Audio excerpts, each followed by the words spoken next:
Hey everyone, I'm Johnathan Grzybowski, co-founder and CMO of Penji. We are an on-demand graphic design service, all at one flat monthly rate.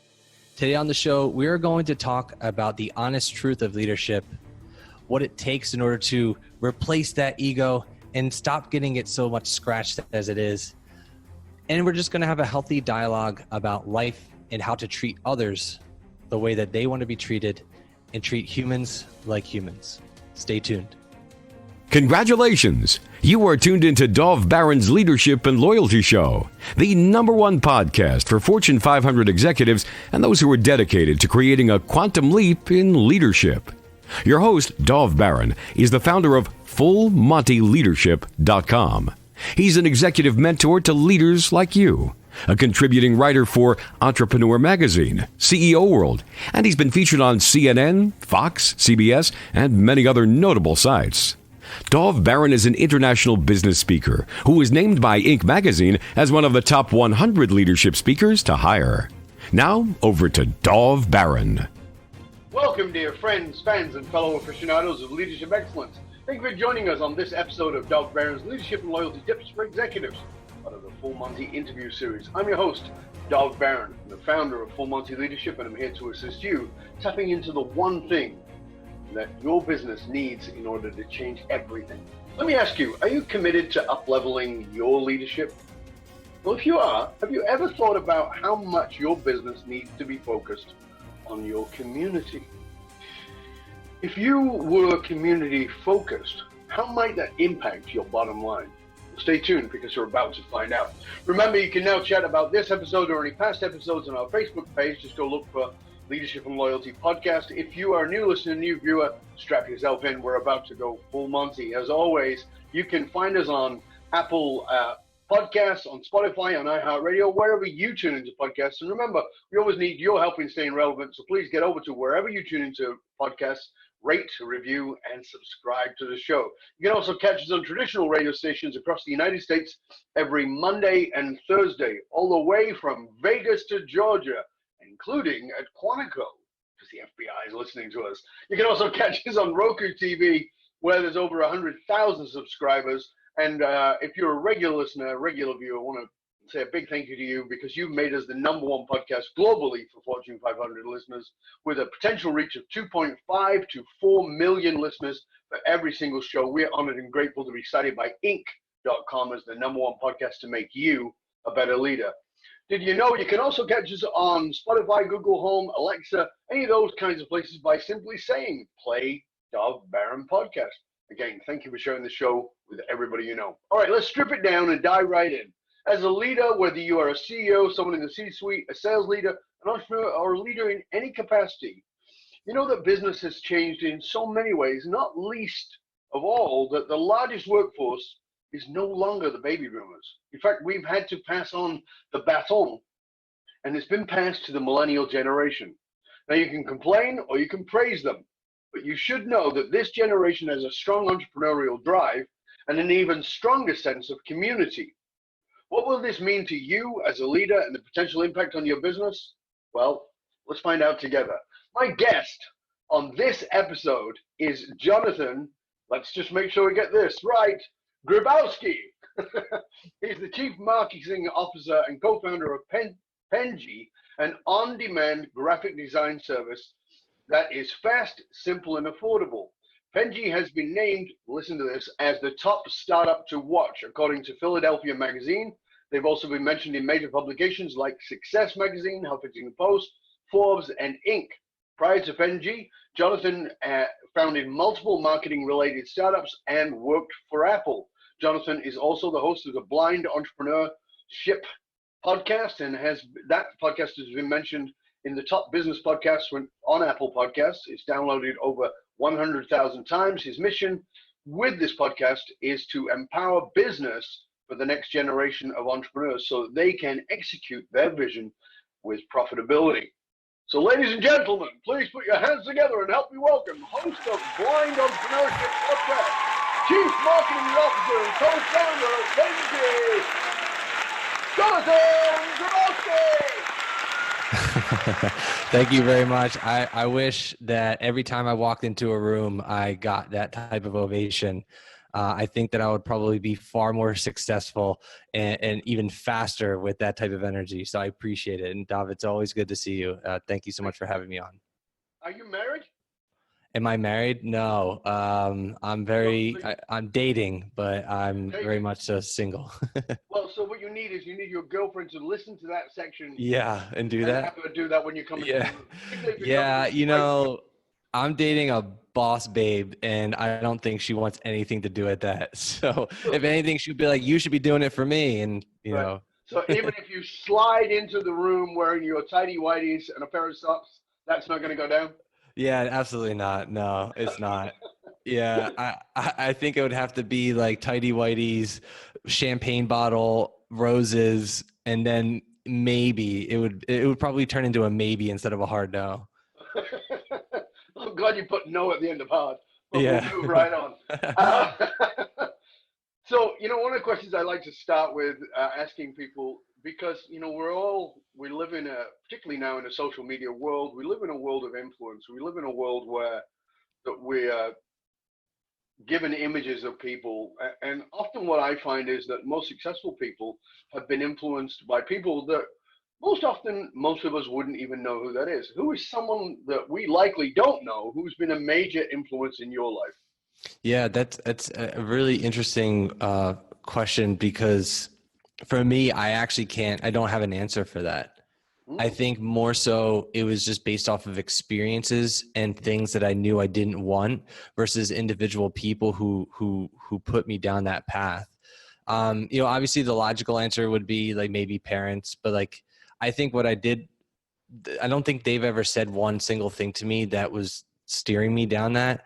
It was more so like, wow, okay, this is my living situation. This is how my parents live. This is the conversations that my parents got into fights with, and it was predominantly about money, about their jobs. And so being able to see that on a routine basis, not that they're bad people, because they're amazing people, but just those types of conversations, I knew at a very young age that I never wanted to live that way. And so, and I don't want this to sound like an egotistical answer, but it was just a lot of like self-realization and self-motivation and just saying, you know what, I don't want that life. I want a better life than that. I want to live life on my own terms, and I'll do whatever the heck it takes in order for me to get there. That's interesting because actually on the back cover of one of my books called "Don't Read This Unless You Want More Money," on the back of it I say everything you learned about money you likely learned from people who didn't have it. Yeah, absolutely. And I, like you, I grew up with a lot of poverty and a lot of like extreme poverty. I grew up in a ghetto environment, and I would see people fighting about money and those kinds of things, and see poverty, and say that I don't want to live that way. I'm not interested in living that way, and how can I make it better? And I've often said that in many ways those people were a very powerful influence to me in the positive, because Yeah. my mind flipped and said, you know what? No, this is not okay. I don't want this anymore. So for me, I find your answer not only interesting, but insightful for many people. Yeah, I mean, I would say my background, I mean, I wouldn't say I ever lived in extreme poverty, but I definitely grew up in a very impoverished like town in Northeast Philadelphia called Juniata. Now it is, I would say it's practically a ghetto. And it was on the cusp of that too. So I think the humble beginnings is really like a good way to just have that drive. And I'm proud that I've been able to keep that drive and that hunger.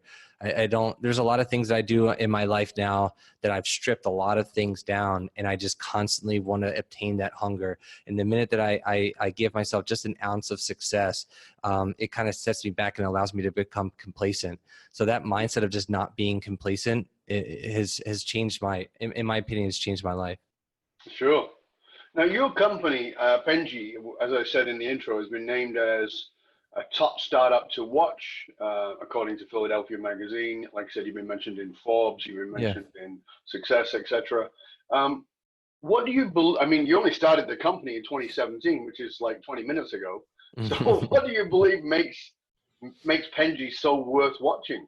Yeah. So we had I've started multiple businesses. My co-founder started multiple businesses. They've all been complete crap. And I think the biggest success, the biggest reason for our success now has been us finding the proper solution to people who actually have problems. When we were doing marketing, I ran a marketing agency, and we would create websites and we would do SEO for businesses. But at the end of the day, we were working with large organizations that didn't necessarily obtain a benefit. We couldn't see anything.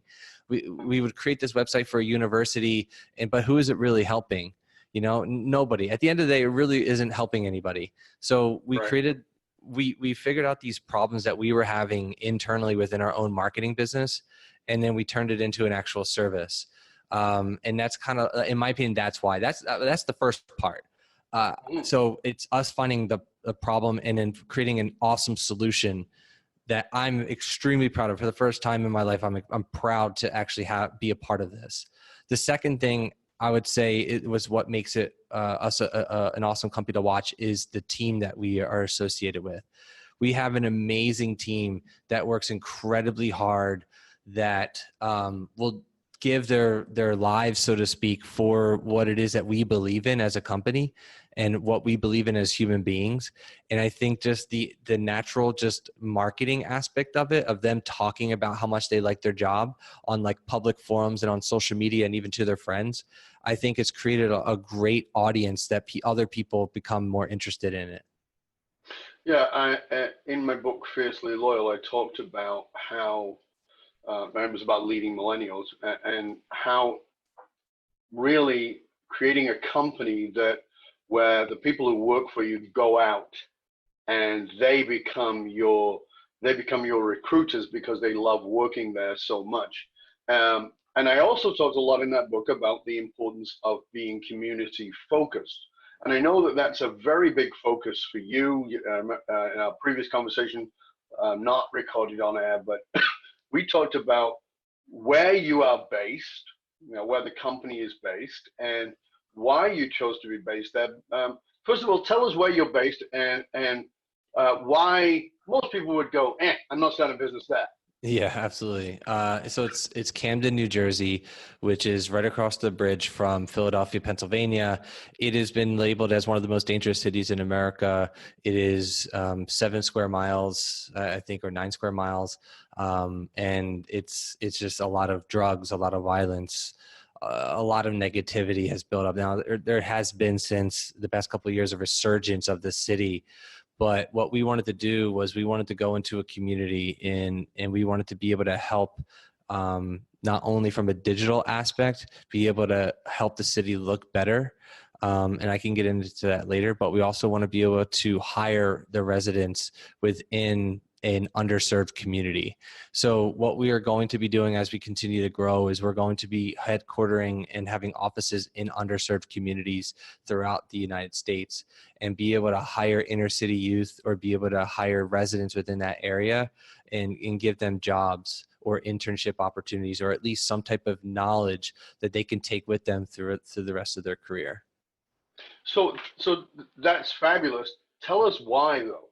I mean, because as I said, that's lovely, but most people, most of the leaders listening, watching would say, yeah, but are your best resources there, even at a level of talent?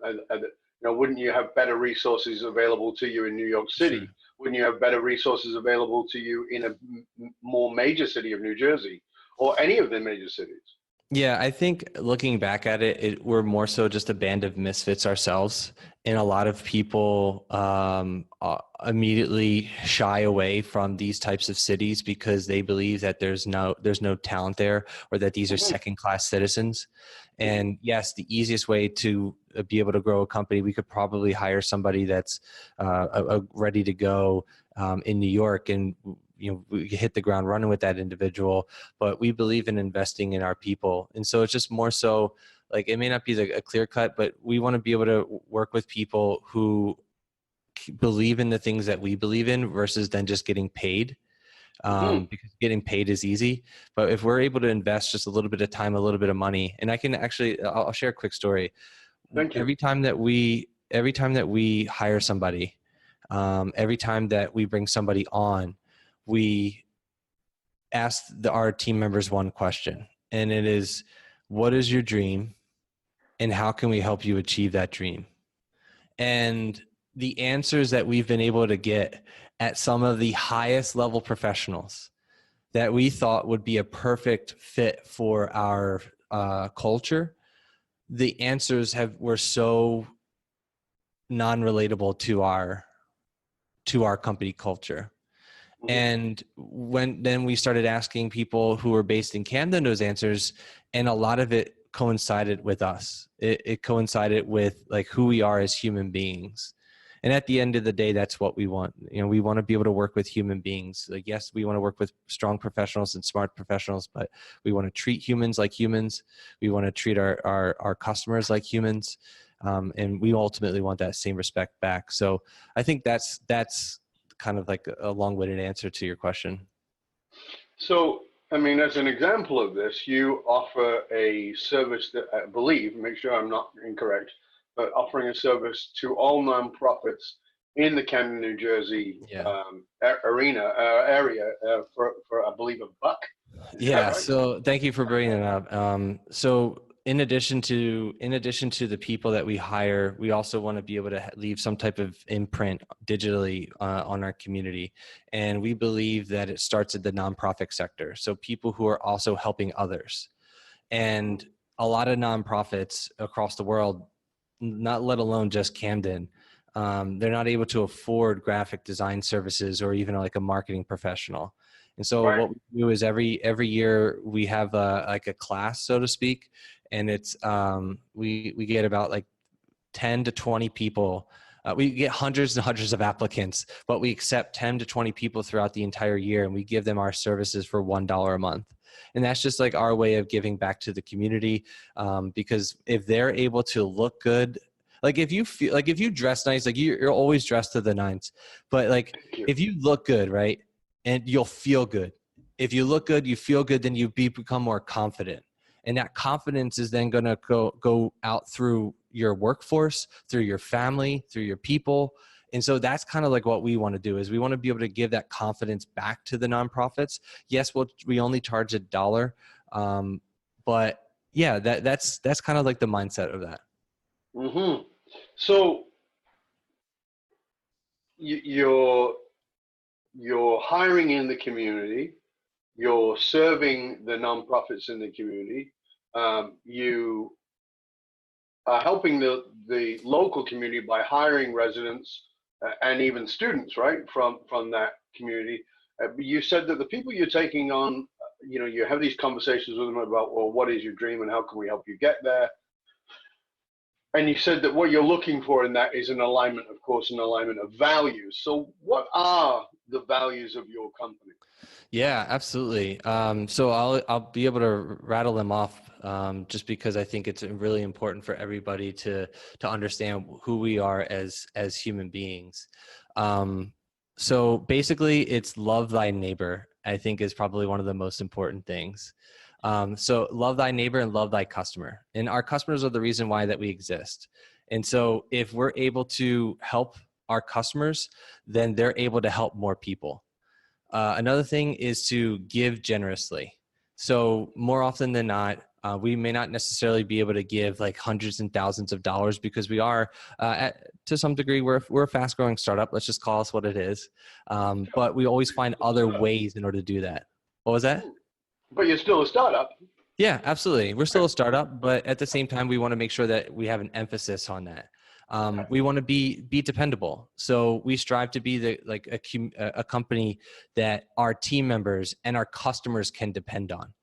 And I can go into our company culture later on in the conversation, but we as a company are such a family.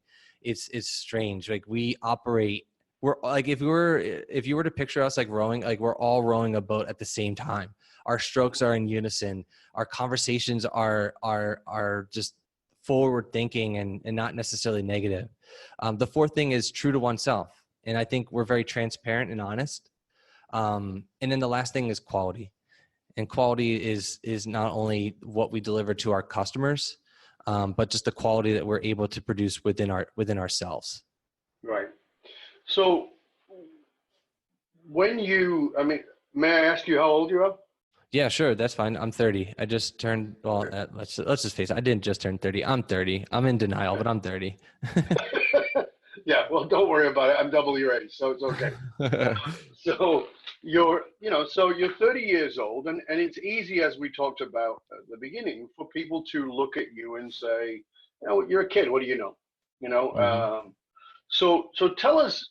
This is a leadership show. Tell us what you believe qualifies you to be here, speaking about your business, speaking about leadership to potentially 40, 50, 60 plus year old leaders who are listening to this show, who regularly listen to this show because they're looking for insight and inspiration and guidance in leadership.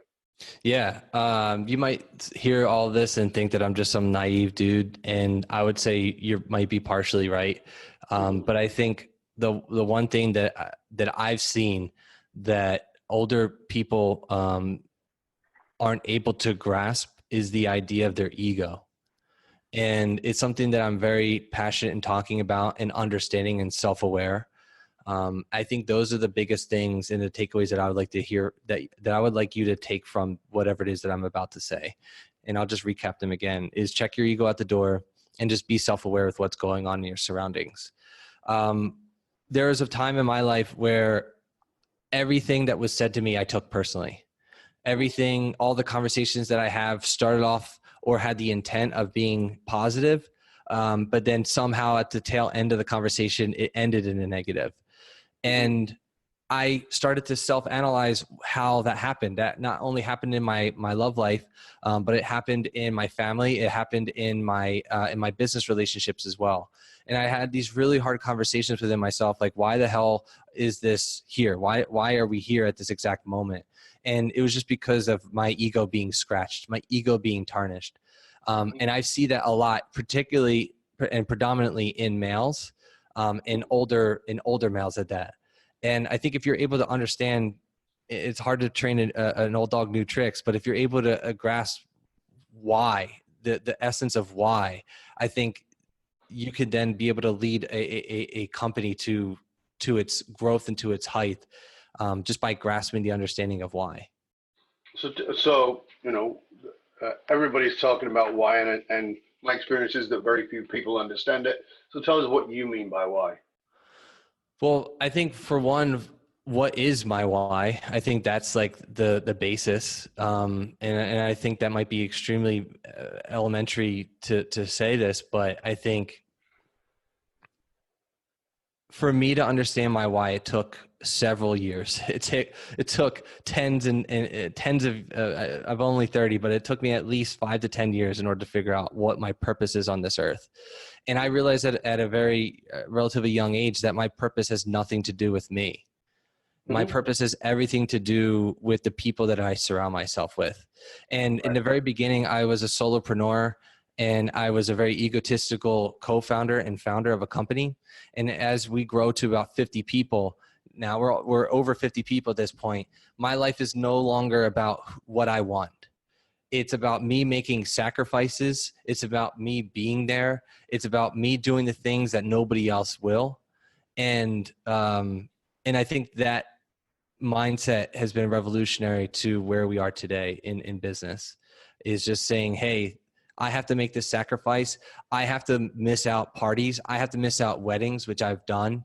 I'm not proud of it, but and a lot of my people in my family hate me for it, but I needed to be there for that person in that moment, because they're the ones that are risking their lives every single day in order for us and our business to succeed.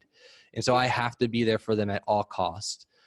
So that's kind of like my why, is the people who are risking their lives, the people who are in the trenches with me every day, in order to make this company have purpose and have meaning.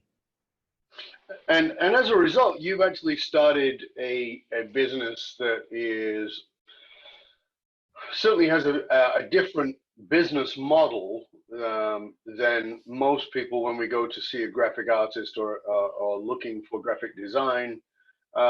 this is a different model. I know there are others who do this because I've met some of the people who do it, but there are very few of you. Tell us about your business model that I think most people in business who use graphic designers wouldn't expect. Yeah. So, and I want to actually hint on that from a leadership perspective after I explain it. So we do on-demand graphic design. Businesses hire us to become their resource for graphic design. So some people hire us to be their main resource for graphic design, and others do it as like a help or an aid. We primarily work with agencies and marketing teams. So if their designer is bogged down and they need additional help, they go on to Penji, they request whatever it is that they want, and they'll be able to receive as many graphic design requests as they wish throughout the course of a month. We do one project at a time. Then once the one project is done, we'll move on to the second, and so on and so forth. Our deliveries are 48 hours maximum, and our clients are able to do anywhere between 10 to 40 design projects on a monthly basis. And the biggest win is we're only starting at $369 per month. Now, in order to do all that, we need to be able to have a team that's not only here based in the United States, but globally. And we are a 24/7 service. So whether you're in Australia or whether you're in Vegas and Georgia, I think you said in the beginning of your intro, it doesn't matter where you are. You can log into your phone or onto your desktop and be able to access somebody and speak to that person in real time.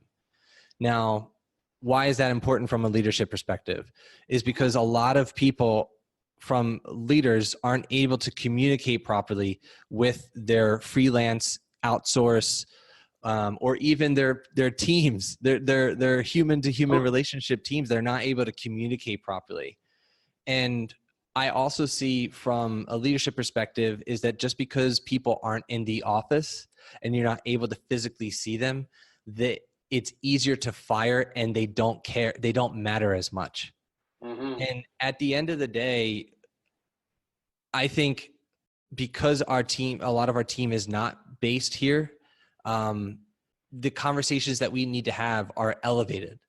We need to be able to make sure that they feel comfortable in their job, that we're not like other people that are just going to fire them because they make mistakes, and that we're a type of company that has character, and that we give them chances in order to succeed. And we've implemented a lot of different systems, like a 3-strike system, to kind of alleviate that. Because a large majority of the times from our experience that we've seen talking to our team members, and again, I say team members, not employees, because we call them such. Sure. Our team members, is that before their past relationships and with their employers, they were fired just for missing a deadline or for making a mistake. And that's just not what we want to be able to. So I believe we have a really good company culture that they know that we care, and you bet your butt that we care about them. So this is not only a subscription-based business where you can get multiple designs, you get a 24/7 service, 48-hour turnaround. So that's what's being offered out there. But you've built the leadership and the culture of this on understanding that people who are non-local, people who are maybe even international, maybe have a sense that the freelance world, the gig economy, is one where you work for a company or you work with a company that, could just diss you at any moment and remove you, and you wanted to create a culture where people felt like they were part of a team, even though they may never have met you in person. Now, I think that this is an important thing to dive into a little bit here, because that is the way of the world. That is where we're going. There's no doubt about that. The borders have come down in the context of the gig economy and having people work for you who you may never actually physically meet. So how do you do that? How have you, Johnathan, and your partner, how have you done that? How have you made it so that that person who is out in Romania or wherever it is might be feels like, it's one thing to say, oh yeah, you're a member of our team and we don't fire people, but but people say shit all the time, but it doesn't mean anything. So Mm-hmm. how do you get that conveyed as a culture across to them? That I think is an important piece. Yeah. So I think a lot of times, more often than not, a lot of businesses place these gimmicky type of things in order to make their company culture have purpose. But at the end of the day, gimmicks only last so long until at the end of the day, the people within the company sniff out your bull crap and move on, right? Yep. And again, what I'm going to say and what I preach isn't revolutionary. It's just like doing the small things really well, and it's communicating. At the end of the day, that's what we're good at. So we jump on phone calls with them. We have team meetings, and so we give them an allowance for the team, for them to meet themselves. So we broke it down in terms of silos. So we have design teams, and we have sales teams and all that stuff. They can meet with each other. We give them allowance to throw parties. We host weekly phone calls with our team. We entrust in our team leaders, which I think is really important in order for them to run their own company within our own company, so to speak. And I think just like the empowering others to work better and to perform, and not necessarily giving the person a job. I think that's really easy to give somebody a job, but in order for them to make it a job, they need to be able to come up with the job themselves, if that makes sense. So rather than saying, hey, do this and do that and do this by 5 o'clock, no, this is the general basis of what you need to accomplish. What are some creative ways that you can take as a human being in order to make it real? Right. Very interesting. Now, sort of changing gears a little bit here. There's always a lot of talk about the power of living in the present. But you got firsthand experiences of the challenges when your business started to really gain traction and you had to start hiring in the context of that can be a problem. Tell us a little bit about that.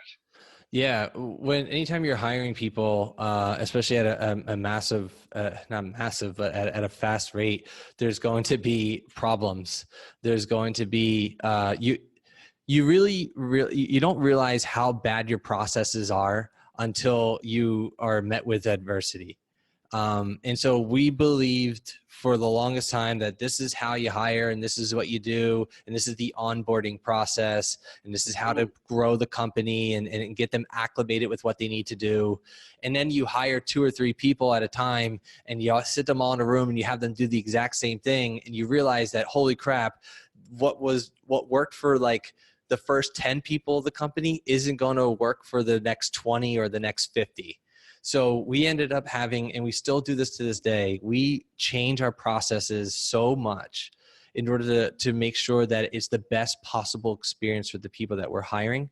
So they feel welcome, they feel loved, and they understand their role. But you're saying things that I know some of our viewers and listeners will feel like, what the hell is this guy talking about? I get it, but I want to have you talk about it a little more, which is, you want them to have them feel loved. Love is almost a curse word in business. So tell us about that, because I fully agree with you. Tell us how, why that's important to you and how you get that across. So when it comes, I think again, it comes down to conversations, just communication. If you're able to communicate with your team from a global level, and even the people that are here, and you are always available for them, I think, so 2 things. When you're talking to the people that you never meet, right?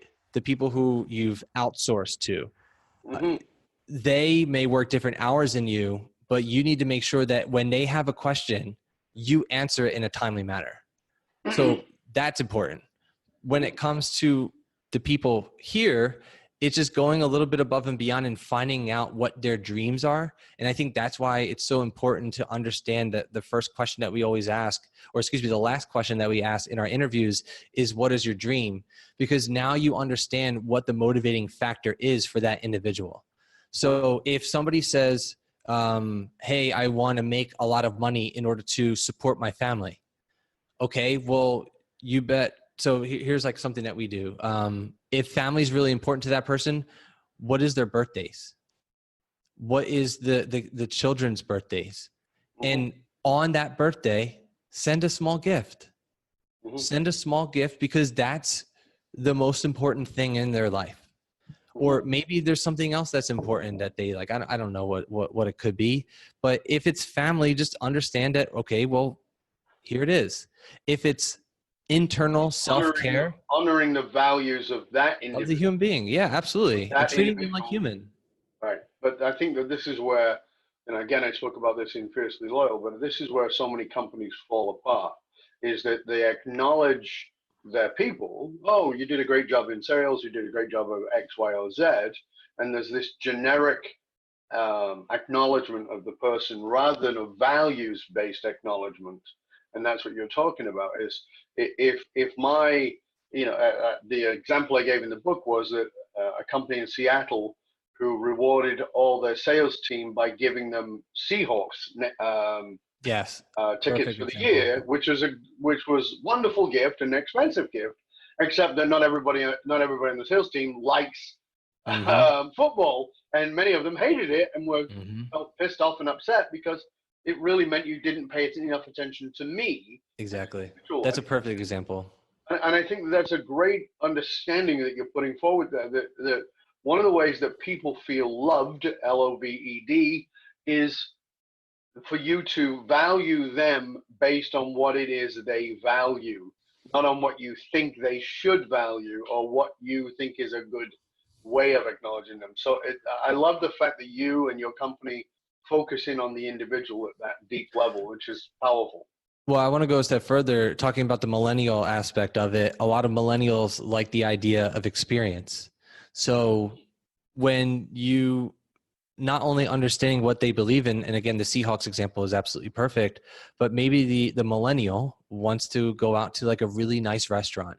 In order to celebrate, they have this full-fledged experience. Or maybe you go and you take them to horseback riding or rock climbing. That in itself, because they're into fitness, that is an experience. So, and 9 times out of 10, you don't even have to do something for the individual. You just have to acknowledge it. And acknowledging it is probably half the problem. I think a lot of people just assume that they're going to throw a monetary value into appreciation, and just being there and listening. I think my co-founder said it best. One of the best currencies in life that you can give to somebody is your attention. And that is so critical. But we live in this like world where stimulation is constantly being brought to us, that we're not even able to focus on the attention piece. It's Camille in his book talks about the currency of attention now is the highest value, particularly today, where the attention span is less than a second for landing on a website and less than 8 seconds for a conversation. So we better be moving fast, and we better be connecting with people at a deep level that keeps their attention. Absolutely right. Let's sort of move on a little bit here into a bit of a fast track, if you will. Are you ready for some of this stuff? Let's do it. Okay, so you're asked to write a single question. This is the final question on the life test. So somebody's going to die and they have to fill out their last questionnaire on the life test. What is the final question on their life test? Was it worth it? Was it worth it? Yeah. Was all that pain, was all that struggle, was it all worth it in the end? And how would you know if yours was? Well, that's a good question. I don't have an answer for it. I'm to this day, I'm defining it as we speak.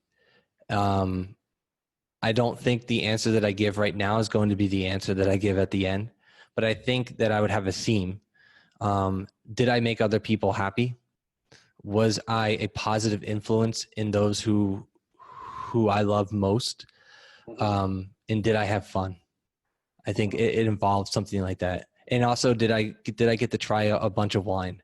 Because I like wine, and I would say it has something to do with that. Yeah. So those are the four things. It would encompass something around those. That's very cool. What makes Johnathan cry? Oh man, I make myself cry from just beating myself up. I am very hard on myself. I am probably too hard. Mm-hmm. But I think the other thing that makes me cry, now that I'm thinking about it a little bit more, is not having people around me that are there to support me. Like all I've ever wanted in life is to be understood. Mm-hmm. And I think not achieving that is heartbreaking. Sure. I understand. I get that. What makes you cry laughing? Cry laughing, like really stupid stuff. Cry laughing would probably just be like, just ratchet videos on the internet. But I think at the end of the day, outside of the internet piece, it would just be a group of people sharing really awesome stories based off of experiences, predominantly over wine. Over wine. Over wine. I'm getting this wine theme here. I love wine, not in the sense of like an alcoholic, but I just love the stories behind grapes. And I love the story behind a good bottle. And what better way to experience that than to share it with others? And 99.999% of the time, you have a bottle of wine, you have good friends, laughter will ensue. That's very cool. I believe that real leadership requires courage. What is the most difficult leadership decision you've had to make? Oh man, this is a really good story. I hope your listeners will like this. When we were a company called Waterfront Media a couple of years ago, before we turned into Penji, and we had employees that were from Waterfront Media, and we needed to shut this company down in order to move forward with Penji. In order to do that, we needed to shed skin. We needed to rip away everything that once was in order to focus on what will be. And in order to do that, we had to fire every single person in our company. And so we sat down with them face to face in a conference room and gave them their resignation letters. And everybody cried. We even cried. And it was so heartbreaking to be able to look at this person dead in the eye and say, you are no longer with us. Right. But it brought us so much joy when, as soon as we took the resignation letter away, we then brought the hiring letter for Penji. And so we fired people and hired them under the new company. Same breath. In the same breath, yeah. Wow. In the same meeting, yeah. And we did that for, I think it was like 10 plus people. And that, the reason why we did that, we wanted it to be heartbreaking. We wanted our team members to feel that raw emotion, because we wanted to make sure with full confidence that that company that once was, you are no longer associated with that negativity. This is the future and this is where we're going to be. And that moment was a pivotal part in my personal life and career. I'm sure that must have had a dramatic effect on you. I mean, obviously it would have had a dramatic effect on them, but it must have had a dramatic effect on you. We knew deep down inside that was what would needed to happen, because if we didn't do something that dramatic, they would still be in limbo. We needed to be able to make sure that, again, once what was is no longer. As leaders, particularly conscious leaders, my experience is that conscious leaders are committed to their growth. And like you said, your company has been recognized as, certainly a company to watch as a fast-growing startup. But what's the one thing you're still working on within yourself to make yourself a better human and a better leader? I think I've realized what my brain and what my body, the limits are in my body and the limits in my brain, and that I need to be able to walk away once I get to that state of just absolute max. And so I've done things in my life now where I am very robotic. I can say that, but I think it's to my success and not to a fault. I love meditation. I love working out. And I know that if I'm not hitting my strides throughout the course of the middle of the day, I need to be able to go for a quick walk, or I need to be able to go like do 50 push-ups or whatever it is in order to get the blood circulating a little bit. So I feel like I'm constantly trying to invest in new ways in order to make myself happy. And if I'm able to be happy within myself, then I'm able to make other people happy. I know it's very basic, but I really love self-care. And even if it's like massages, which I really love, or if it's just like going for a nice walk or run, sweating, that stuff just means the absolute world to me, because I'm able to perform at a higher level once I am able to make myself happier. Mm-hmm. That's very interesting. So in a parallel universe, what's your career? Well, I would say it would be a chef. It would be, I love hospitality. Obviously I talked about wine. I'm not going to bring it up again because then people will start to question me. I was thinking you're going to be a wine connoisseur, but yeah, I would say it has to do with like food. Before I worked for Apple, before I embarked on this journey, I was actually going to go to culinary school. And I ended up not doing that because I realized that it's a really hard career to make a living in. And I would say if there were a parallel universe, it would be me being a chef at a restaurant, or starting my own restaurant, or being a somm of some degree. Right. How long did you work for Apple? I worked for Apple for a little bit over 5 years. So I started at 18. And I didn't leave. I think I left at like 23, 24. So what was the number one thing you learned from working for a company like Apple? Company culture, how important it is, how important training is, how important communication is, how important feedback is. I think those are the takeaways.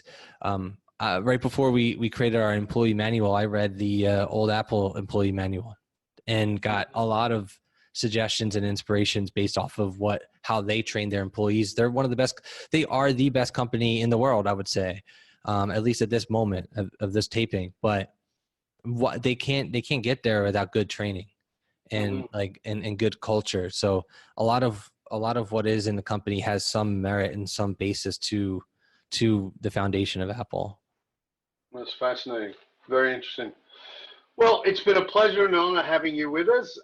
Before we go, I want to ask you a couple of things. And the first one is this. Please tell our listeners, our viewers, one practical piece of guidance, one practical piece of advice that you would like them to leave them with that would really impact their leadership and how they might be a better leader. Yeah, I think at the end of the day, the golden rule I'm not the most biblical person, but treat others like the way that you want to be treated. I think it's so basic. There's so much hate in this world from a political standpoint. There's so much hate in this world where we're so divided as human beings. I think that if you're able to assess what makes you happy and how do you want to be treated as a human being, and be able to produce that every single day as you walk this earth, we will all have bad days, but try to be positive. Try to be in lead with impact. I would say that's it. Just treat humans like humans. Basic fundamentals of life, but so hard to do. Mm-hmm. Challenging every single day. So Johnathan, it's been great having you here. Please tell our listeners, our viewers, where they can find out more about you, your company, and all the fabulous resources you have. Yeah, absolutely. And thank you again so much for this opportunity. Go to penji.co. It's penji.co. If you liked our story, if you like what I personally believe in, if you like what our company believes in, we would love to be able to earn earn your respect and earn your business. Again, it's penji.co, Penji. Fabulous. Thank you so much. It's been great having you here. Thank you for all that you've shared. Thank you for your insights and your wisdom. And I hope you'll stay with us to the end. Remember, you can hang out with other conscious leaders and chat about this episode that you've just been listening to or any past episodes Are you looking for us on Facebook? You just look for the Leadership and Loyalty Podcast. You'll find us right there. Find out how you can hire me, Doug Barron, as your speaker or strategist for your organization by simply going to fullmontyleadership.com/consulting or fullmontyleadership.com/speaking. The research consistently shows that the fastest growing companies face exactly the same challenge as you, that they're spending the time, money, the energy, attracting, training, and developing their talent, only to have them leave at an alarming rate. If you're frustrated with investing in training and developing your talent, only have them leave before you get your ROI, then come talk to us at fullmontyleadership.com, where we provide the essential leadership skills to rekindle and amplify the hidden loyalty assets inside of your organization by tapping into purpose. fullmontyleadership.com, because you can't outsource authenticity. Also remember to stop by the Matrix, matrix.fullmontyleadership.com. You don't need triple W, it's just matrix like the movie, .fullmontyleadership.com, and you get your authentic leadership matrix self-assessment tool. It's valued at $197. It's absolutely free to you for tuning in. I want to thank you for sharing the show with everybody you know.